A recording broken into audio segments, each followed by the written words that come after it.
तुम्ही नीट लक्षात ठेवा की आजच्या डेटमध्ये महाराष्ट्रामध्ये 2 लाख विद्यार्थी नीटची परीक्षा देतात आणि टोटल सीट्स महाराष्ट्रामध्ये म्हणजे फिजिओथेरपी, नर्सिंग कॉलेज, अमुक डमुक सगळं मिळून 37,000 आहेत.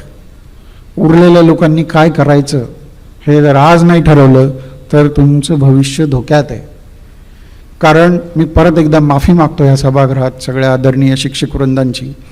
मी जे बघतो आहे, आपण सगळे बघतात, तुमचं लक्ष गेलं आहे की नाही माहीत नाही, जाहिरात येते कोचिंग क्लासेसची. त्याच्या कोपऱ्यावर असं लिहिलेलं आहे की 15,000हून जास्त मुलांना डॉक्टर बनवणारी फॅक्टरी. शिक्षक आणि शिक्षण हे फॅक्टरी नाही आहे. तिथे माणसं घडतात, तिथे डॉक्टर घडतात. जे डॉक्टर माणसांच्या भावनांशी, शरीराशी, म्हणजे मी कोणाला पण इथे विचारेल, कोणत्याही स्त्रीला, तुम्ही डायरेक्ट शरीर कोणत्या परपुरुषाच्या हातात द्याल का? तुम्ही देणार नाही, डॉक्टरच्या हातात द्याल. कारण तो मान, सन्मान, भावना, डॉक्टर हा कोणाचीही स्त्री किंवा पुरुष नसतो, तो आई असतो.